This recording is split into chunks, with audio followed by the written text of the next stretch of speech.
How then do you decipher that? Because it's very important to try and have a clear demarcation of whether we are seeing the hallmarks of a dictator that is, you know, continuing to build up, or it's actually a man who's hands-on and he will do whatever he wants to make sure he delivers to Kenyans what he promised during the campaigns. And so if you stand on his way, he will deal with you. Because we've been for the longest time also decrying this sugar sector where we are.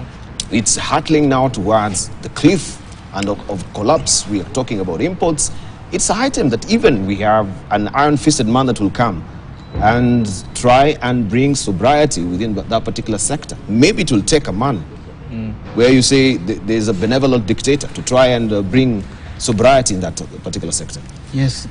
You wanted to go, or yes. Professor? Okay. Let's begin with, we'll come to you, okay. Ambassador. I think we have, I mean, the whole responsibility of nation building is a complex process. Reviving or making institutions work is one of those. You also have another responsibility to build a country based on its moral values and aspirations, the software of the country. Now, so if you're rebuilding a country and you overemphasize the hardware as if it is the end of everything, because the failure of Mumias and other factories not to work is part of our hardware. We have to get the economy working. But what kind of a country are we building? This is the big question. And I think at the heart of all this, what we need to remind our leadership, with all due respect, because we are elected by the people and they have the mandate to govern, that's not in question, is to remind them that there is a way in which you do things and even lose what you wanted to get. It is true. This country is corrupt. Some people are even mocking us out there that even grandmothers are corrupt. If you have seen those writings by Westerners writing about us, it is true. There is corruption in this country. There is also dysfunctionality of institutions. Some are just grounding. Kenya Airways, I mean, as a Kenyan, you sit on the airport and you make a choice. You're going to go with Emirates, Ethiopian, or Kenya Airways. When you are told Kenya Airways, you want to run away. Why? Because of inefficiency. Not in terms of that plane is dirty or it's not a good, or it's a risky plane, but it cannot come on time. So you will not reach your meeting. How it is working. There are also other issues of how we relate to each other, on what our values are, what we aspire to get from, on a single day. How do you judge your achievement in a day? So you end up finding that some of what we are talking about, frustration or no frustration, is supposed to be a value of our leadership. President Kibaki was ruthless in many ways, extremely ruthless. But he made his decisions very quietly, and we shifted. We have what the World Bank calls a quiet revolution without blood. We changed our constitution, we changed our institutions, we introduced a totally new country that we are still trying to learn how to live with. We have devolution, we never had it. These things were achieved by other countries through revolution. But the style of leadership that assures everybody that you belong, that you have a responsibility in this country, that it is not about me as a leader, it is about us, all of us. So let us be included in this. Thank you. Let us not talk about me achieving, because at the end of the day, this is not an achievement for President Ruto. It is our achievement. When the country saw us to greatness, it's all of us who saw us. So let him not carry the burden of the country in his shoulder. Let him lighten his burden to us. We are unhappy as he is about Mumias. We are as unhappy as he is about the corruption in this country. We are as unhappy as he is about the education system. Yeah, but he is taking the immediate action. You are unhappy, but you're not doing anything. What do you mean? Yeah, as no. Let him give us leadership. Let him call us. We will do that. Why not? Okay, let's hear from Ambassador, then we wind up on it briefly. Yes, in unpacking this question that you have asked, there are two aspects. One is governance, the other one is the sugar industry. Yeah. And I think I want to build on what Professor said with some nuances.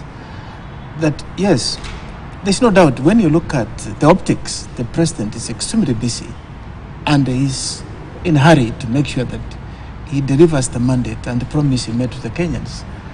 And sometimes that kind of bothers me, because I ask myself, are the captains he has appointed in various sectors being disabled because they are not active? That's why he's on overdrive. Yeah, so he is overworking. Then why appoint People them who if they are not helping? are delegated to deliver for him as well, are sleeping why on the job appoint them if they are not delivering? at the end of the day. Yeah, I mean, that's where it bothers me.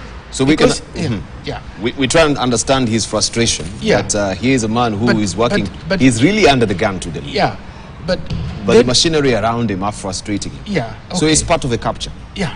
Is it Well, part of a self capture itself?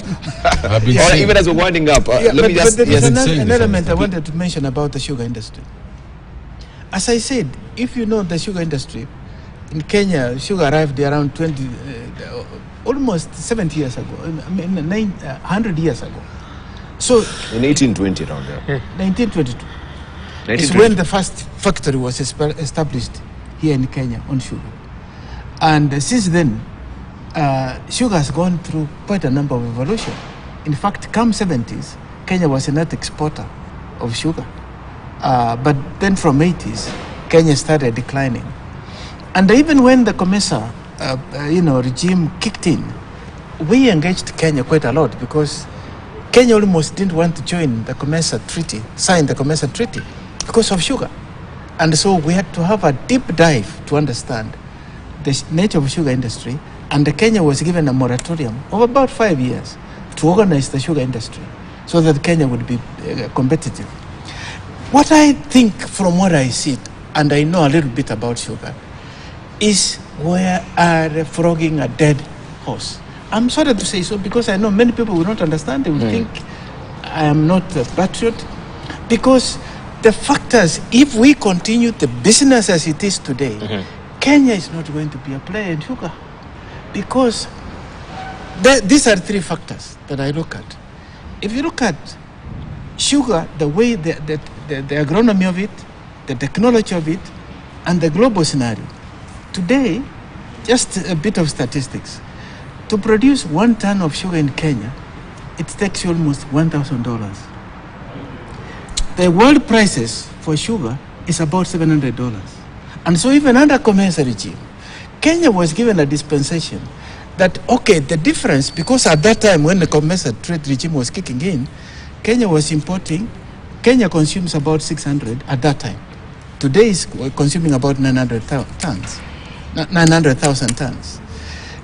At that time, the gap was 200 metric tons. That was a gap between what was being produced, although it was expensive, and what was being consumed. So COMESA then gave Kenya an opportunity to say, the difference you are importing, the 200 metric tons you are importing, use the markup, the price that is there from the world prices, which is lower, and the Kenya prices, which are higher, to organize the sugar industry. It was never done. What happened? The politicians saw it as a cash cow, that they would go and get licenses, bring sugar and sell. It's still a hot commodity that you find people import sugar here. And I think this could be what the president is saying, other than also the problem farmers have had. What is the problem with farmers? We grow sugar, Ken. Globally, the best price for sugar is irrigated, because once you irrigate, it matures quickly, and it's also grown in climates which are warm, where it matures quickly. Our sugar is rain-fed, takes you 24 months, on average 18 months. Thank you. So we are frogging a dead horse. They say and I fear the president will still be frustrated down the road, because he's not going to solve the problem. Thank you. It's a dead horse. And the final question is, should the president apologize and withdraw the remarks? Dr. Kagwanja. I reserve my comments on that. You reserve your comments on yes, that? absolutely. And the reason is because I'm trying to look at the context in which he was saying that, and the audience that he was speaking to as a primary target, but then at the same time, the consequences from a national and even regional and even diplomatic perspective with regard to the way that message is interpreted. And so I'm not going to sit here and be pretentious about that, because people do misspeak, and sometimes it's unfortunate to do that. But as considering the nature of where he spoke and the context, I think those people seem to be happy that he is taking action. But then, considering our context on a national and maybe global perspective, and Kenya as a bellwether state for democracy and constitutionalism, it may be troubling in certain quarters. So no, I'm not going to ask him to. I'm not going to advise the president to do anything. Or should he apologize? The president should go on national TV and apologize and say that he's never going to repeat those kinds of things, that he made a mistake and he's not going to make that mistake again. That's just a fact, and we in Kenya need to stop equivocating about these things and be a bit brave and just speak our minds about issues like this. All right, should he apologize? I don't think this is a question of apology. Apology is a one-off. Is a one-off problem, and I don't think the president, in his mind, thinks he made a mistake. This thing was said 3 times in the same fashion, in the same words. So there is no mistake that he made. From that sense, it is basically to call on him to rethink the nation and where we are coming from the tyranny of Mzee Moi.